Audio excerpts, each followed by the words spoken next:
the train is left without me. The place builds community on its own. It's all inclusive. It's welcoming. It's normalizing cannabis. Welcome to Alt Investing Made Easy, where we explore the complex world of alternative assets. I'm Roland, a securities attorney, investment advisor, and your co-host. And I'm Sarah, an investment advisor and corporate attorney, and your other co-host. We'll guide you through real estate, private equity, and more, making complex topics accessible. Tune in for insights that empower your financial journey. Let's make alt investing easy, one episode at a time. Welcome, everyone, to Alt Investing Made Easy. Today, we have a great guest for you. His name is Hans Enriquez. He's a longtime friend and I think also client. And he is here to tell us all about investing in the cannabis industry. Hans, welcome. Thanks for having me on. How's it going? Hey, Roland. Hi, Sarah. Hey, thanks. Hans, Thanks welcome. Thanks for being here. Yeah. We also have an extra visitor who's taking a nap. This is Little Hans.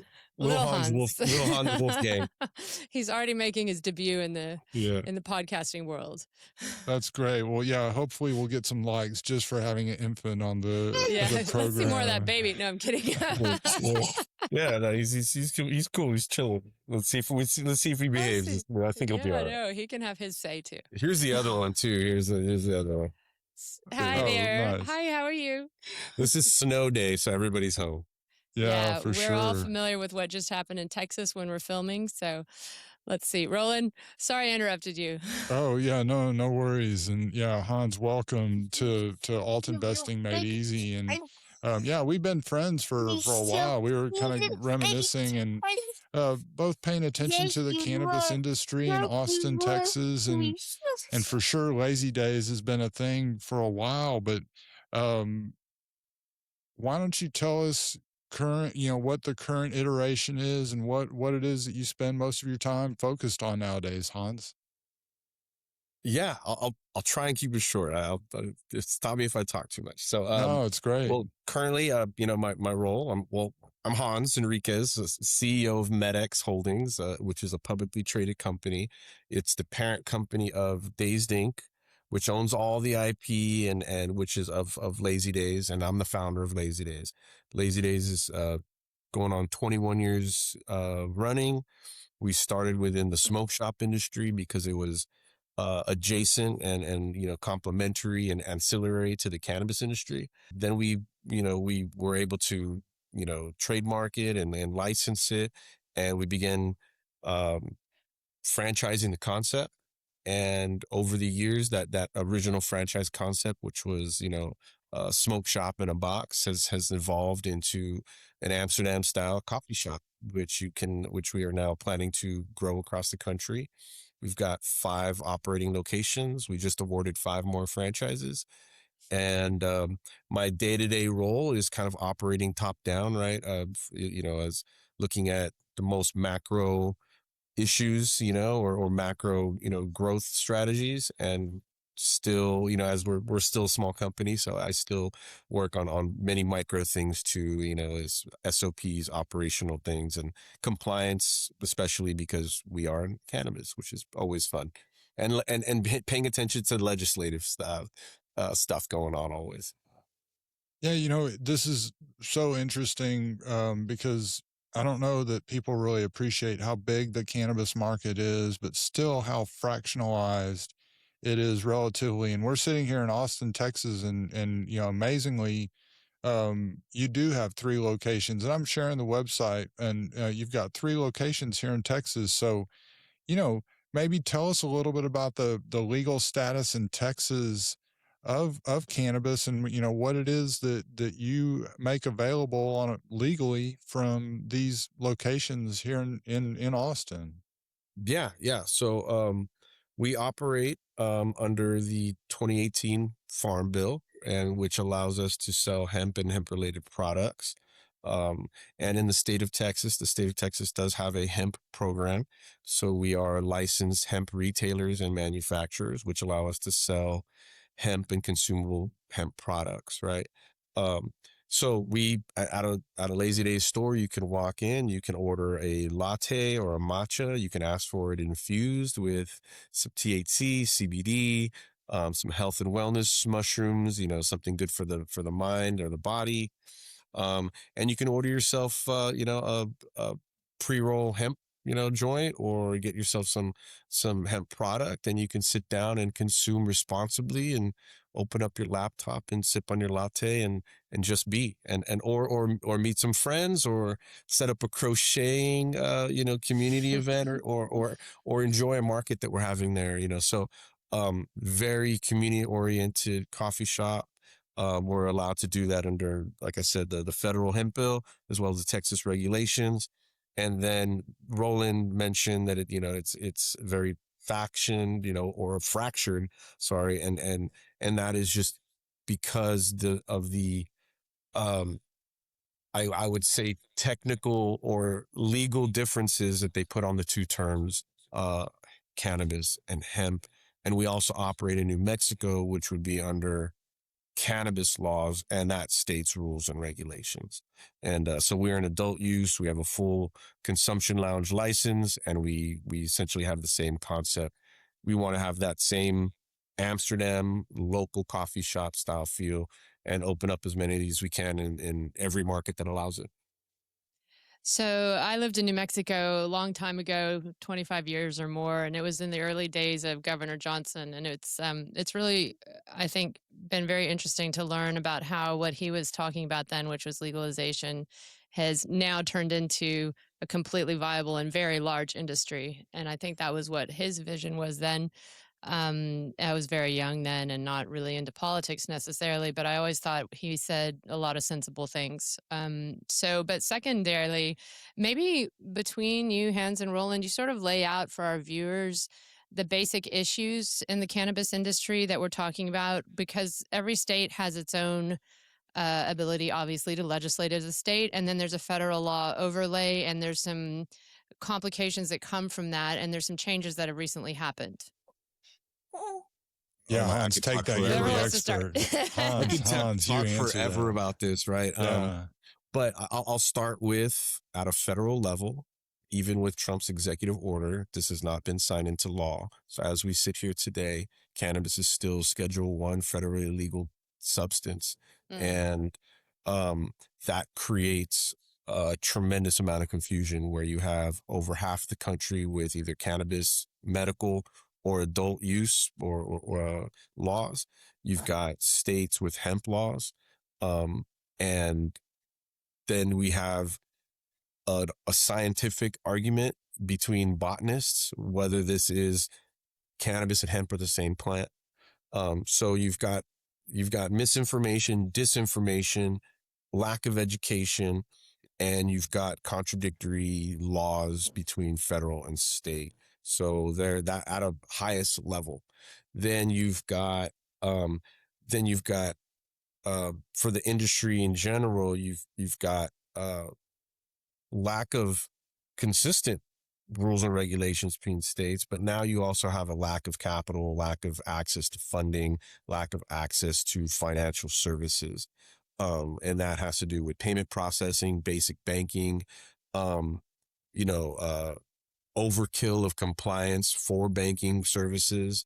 Um, and then, uh, and then you've got, confusion across the board. And we operate that and in that environment. And then you have the ever changing laws that happen almost daily, and you're supposed to find a way to operate a sustainable, scalable business in that environment, and that's near impossible. It's very difficult. It is the highest of the highest challenges. When we're talking about macro, that's the deal, right? And then we're trying to normalize this, uh, penetrate the market, get into mainstream, and operate like your normal businesses. And we could be regulated like a farm commodity product such as corn or coffee or anything like that. You could be regulated as building industrial products. You can be regulated as intoxicating product like alcohol. You could also be regulated as medical products, like over the counter, either Tylenol or something that's, prescription. So that you've got a lot of different things that also need to be ironed out between the industry, right? And how large is the industry? Nobody knows, right? But 100 billion. This doesn't at all take in consideration black market, gray market, and all of these different layers of viable businesses within this industry. And so that's the really exciting thing, I think, as an attorney representing people doing securities deals and trying to finance small business.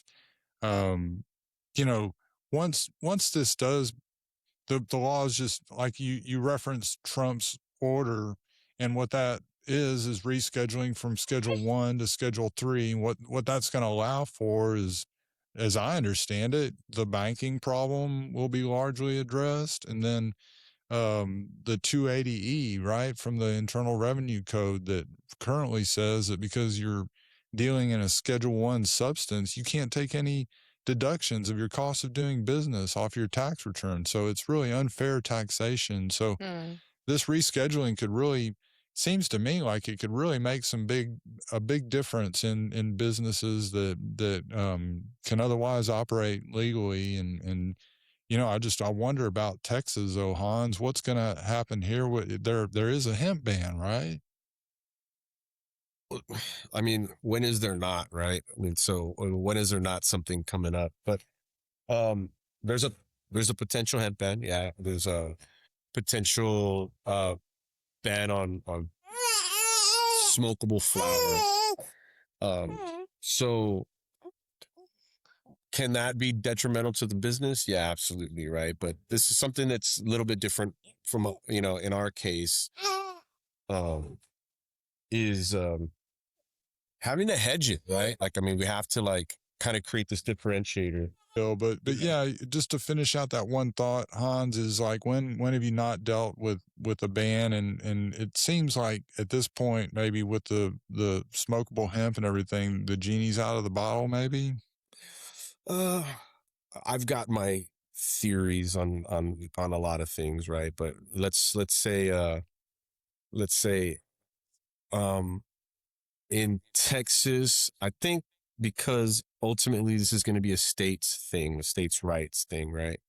Um, and I think Texas wants to create their system before this goes federally legal. So I think there's a rush to make some things happen, right? I think there's some special interests, right, that are funding the lobbying, which would be alcohol, which would be potentially some MSOs that are looking to enter the state into the medical program. I could be wrong, right? But Mm. these are my theories, right? Um, and why not? I mean, from a business perspective, they need to have uh, take advantage of the advantages, right? And so um, now, is there always a hemp ban in Texas? Yes. Has a lot of these like have all of them passed? No, no. Actually, the last one that was going to pass was vetoed by the governor. So I believe that we do have the governor's support.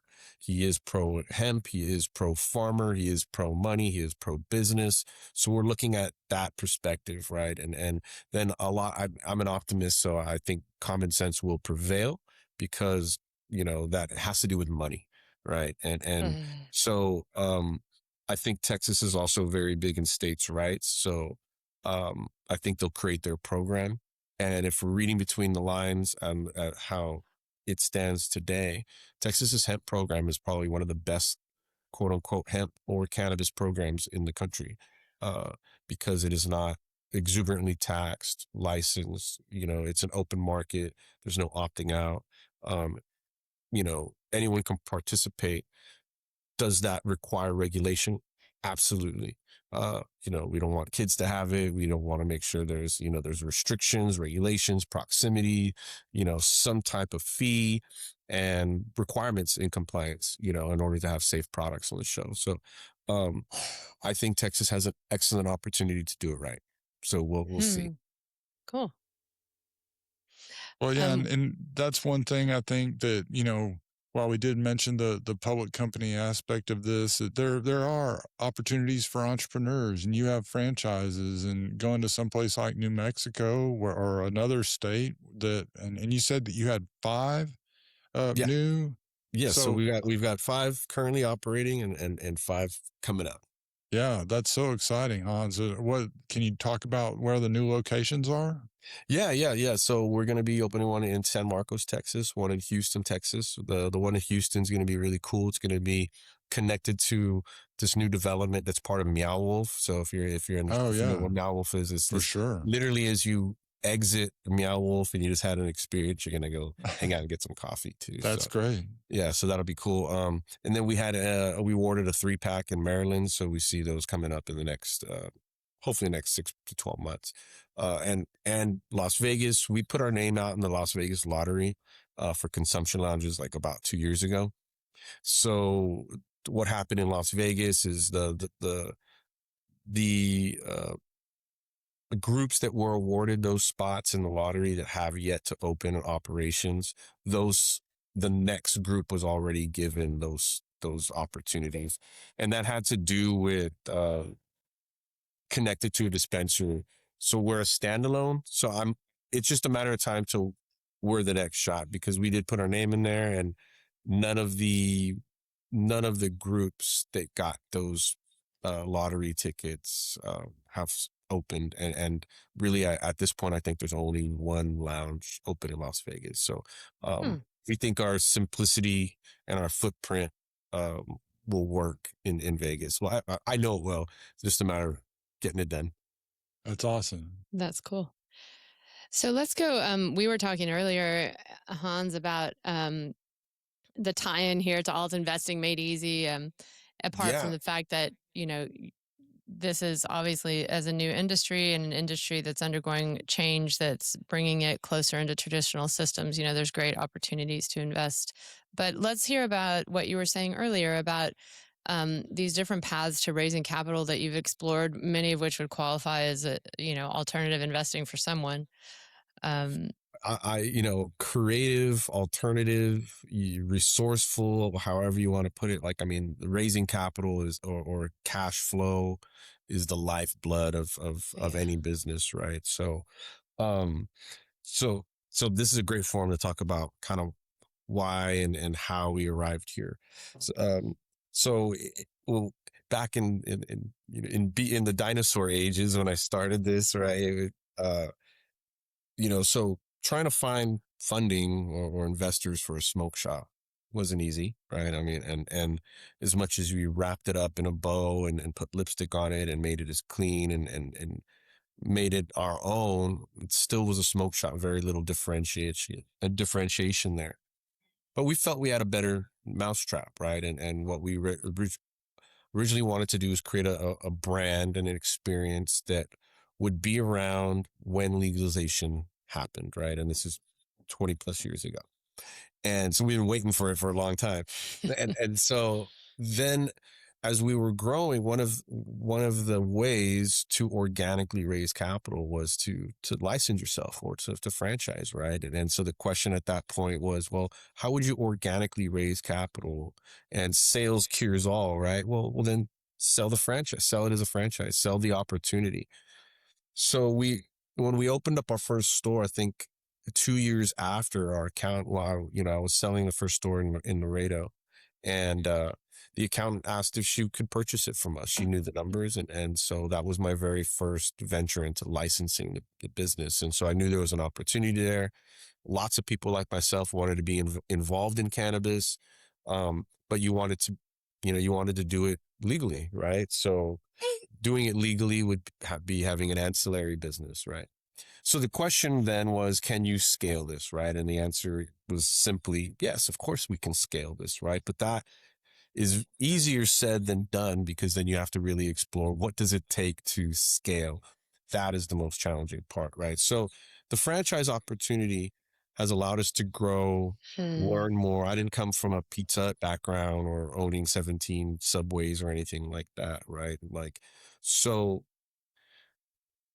along the way, we franchised it out. Some worked, some didn't. So those are the trial and errors, some of the growing pains of creating the brand, scaling the brand.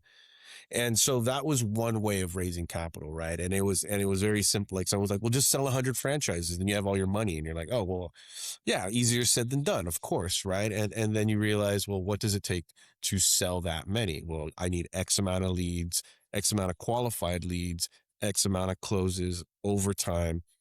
So then what does that turn into? It turns into residuals, right? That turns into royalties. There's a distribution model behind that. Then then we went back into some of the things that we talked about, as far as the challenges in banking. Then there's payment processing involved in that. And Mm. so putting this whole stack together, right?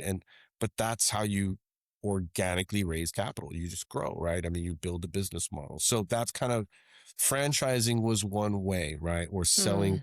If you want to raise capital, sell your knowledge, sell the value that you've created, sell it in a package, sell that experience. If you've got, a concept or model, that's one way, right? Because otherwise, I mean, you're just going to be sitting there waiting for someone to invest in you. It's not going to ever take off, right? So that's one way, right? Sell your time, sell that, and there's value there. So along that way, we had been involved in some of the earliest forums for cannabis companies going public, right? Some of the cannabis investment forums, it was called ArcView. ArcView is one of the first ones that was connecting investors with startup cannabis companies. And so we began pitching in those forums, right? And gaining experience with pitching and, putting together decks, talking to investors, learning that bridge, how to connect the bridge of us, counterculture, and, investment. Along that way, we've been offered to go public quite a few times and never seemed right. But from an entrepreneur's perspective, that's the ultimate, right? Wow, Mm-hmm. I've gone public. And so after not taking those deals and for X and Y reasons, but in hindsight, I had to reverse engineer them. I'm like, well, why did it sound too good to be true? Hmm. Who was getting what, you know, who was getting effed here, right? And I remember meeting one of the guys who took the deal, right? And in front of the investor who put that deal together. And I kind of shook his hand and I wasn't sure who was the sucker there, right? I wasn't sure, but somebody felt that way at that meeting. And so I reverse engineered it and I learned how to put it together. And I was, and this was multiple times, right? And so I was like, all right, well, one person who's so inclined, who wants to take the company public can do it X Hmm. amount of days, right? So I was able to locate a quote unquote shell or, company that was for sale, public company. And I was able to put the deal together where I was able to take control of it, get the majority shares that I needed. And then I rolled up all my private companies into that. So then we got that vehicle. Well, the purpose of it was to be in a position for M&A, to be in a position to exit when that time came, right? And Hmm. legalization. So, and along that way, I mean, there's, we're looking for banks and I can't even count the amount of banks I've been shut down. I can't even remember how many. I can't even count how many times I've lost payment processing.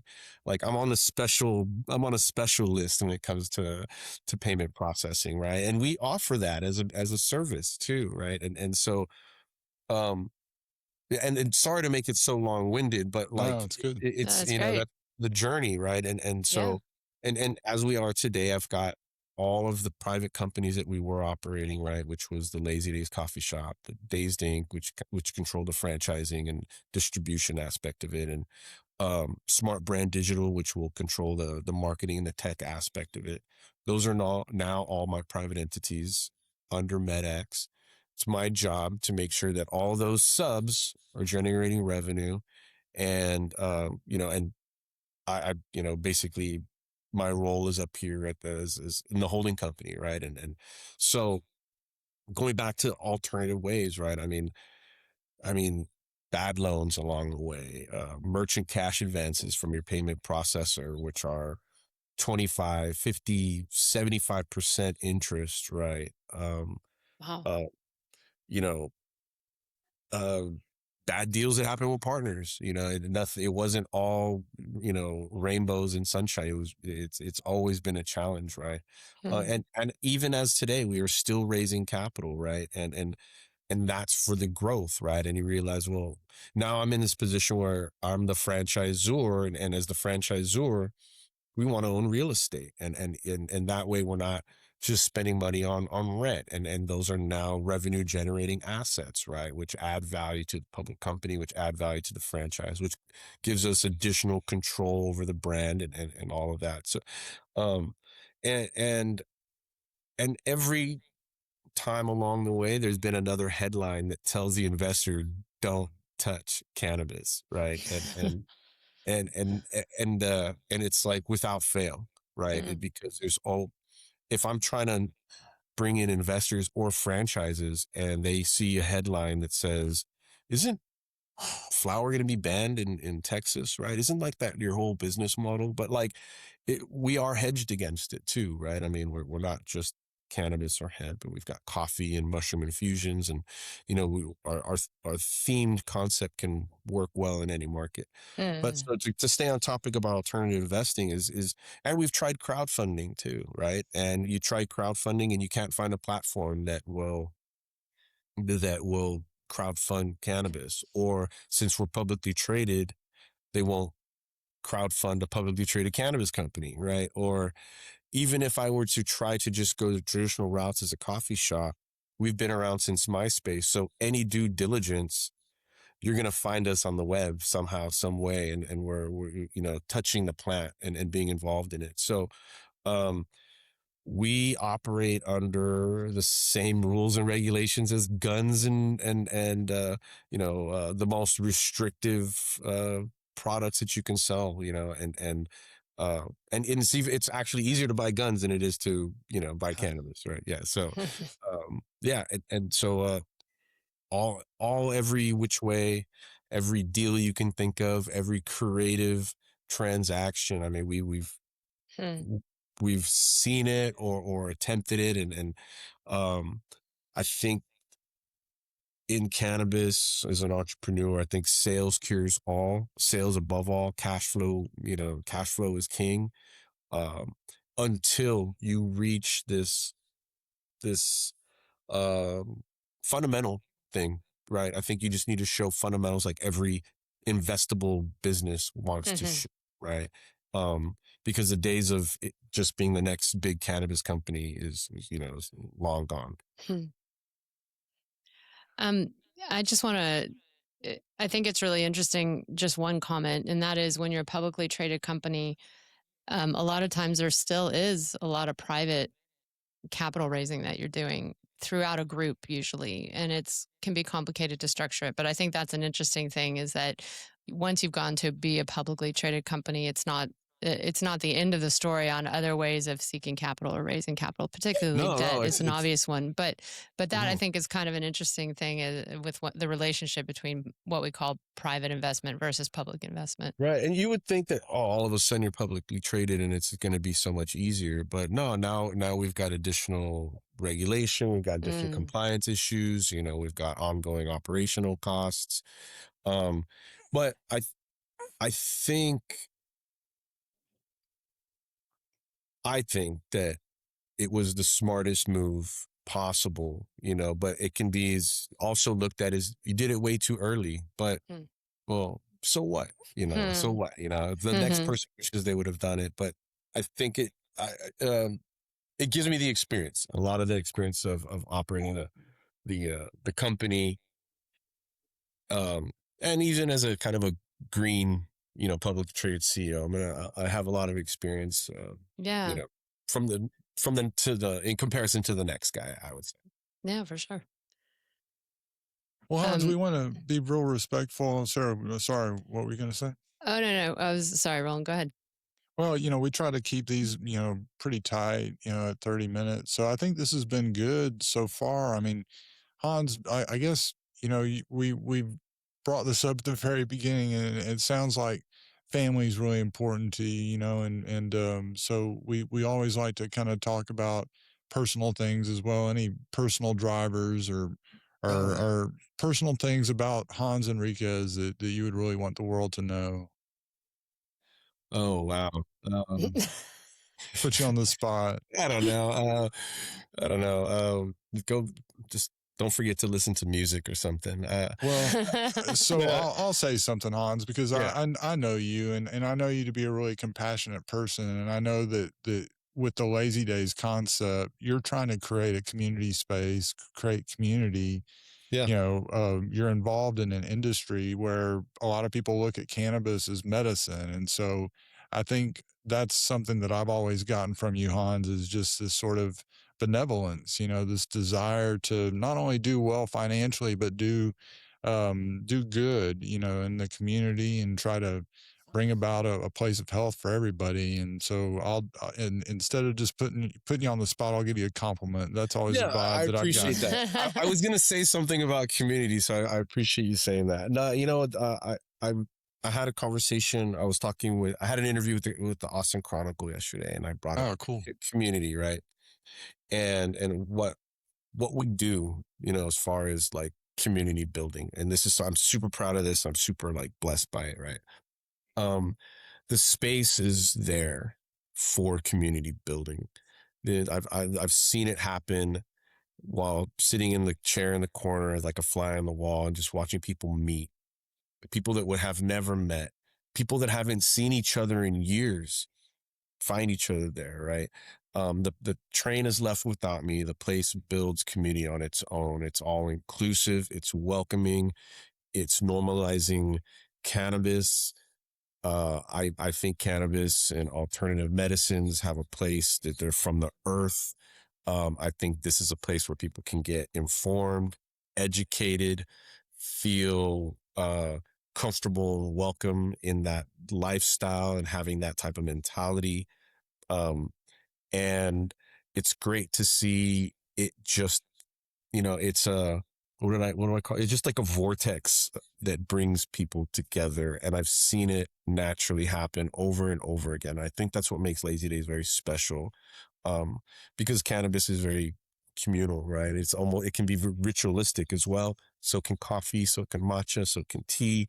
So these things all really come together, and it's really, really, really, really neat to see. And you go, wow, it works. And I'm so happy and blessed and grateful. I've done it all from having to hold drywall up to put ceilings, broom rainwater off the roof Oh, or make man. 1,000 cups of coffee. And I'm just so grateful that like I'm in the position I am today, that I can spend time with my kid. Like I can do this, right? I can have an interview with my kid and my son in my lap. And I don't necessarily have to go serve coffees every day anymore. Mm. And so I'm grateful to be in that position. I'm really grateful that it's it's really building a space for communities.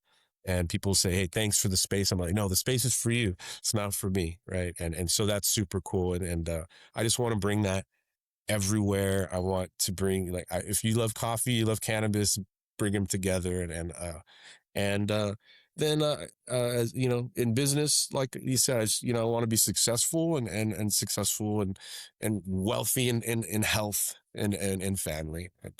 Everything else will take care of itself. That's great, Hans. Having just met you, Hans, I feel like we're really lucky to have gotten to interview you today. So thank you for your time. No, thank you guys. No, I appreciate Roland. Always good to see you and talk with you, dude. Super, super cool. Thank you for the invite. Thank you guys. And I love this. I do this for a living. So yeah, it's fun. That's great. All right. Shall we wrap it up, Roland? Yeah. All right. Thanks, Cool. everyone, for joining us today here on Alt Investing Made Easy. If you liked this episode, please like and subscribe to our channel. Also, we'll have some more information about Hans Enriquez and Lazy Days coffee shops and overall his organization in the show notes. And I would just offer here, if anybody wants to leave a comment about further interest in this industry, it's something that we could, do some further detailed episodes on in different contexts, Hans, with your assistance or with anybody you might recommend, anybody else that we know. So thank you for. There's a circle of us that love to talk about cannabis. So we'll be part of the community. Yeah. And a little plug. I mean, check us out. You can on lazydaysshop.com. Hopefully there's a store near you and you can get orders and cannabis and coffee to go. And if you're an investor or developer and want to develop a part of the United States or something like that and then grow with us, check out lazydaysfranchise.com. And to learn a little bit more of our public company, check out medxholdings.com. And yeah. We'll put all those down in the show notes. So Yeah, for sure. Yeah. Thanks for being here today, Hans. And thank everyone. you guys. Enjoy the rest of your day, guys. Cheers. Cheers. Thanks everyone for joining us today on Alt Investing Made Easy. And remember, take aim with your alternative investing strategies. See you next time.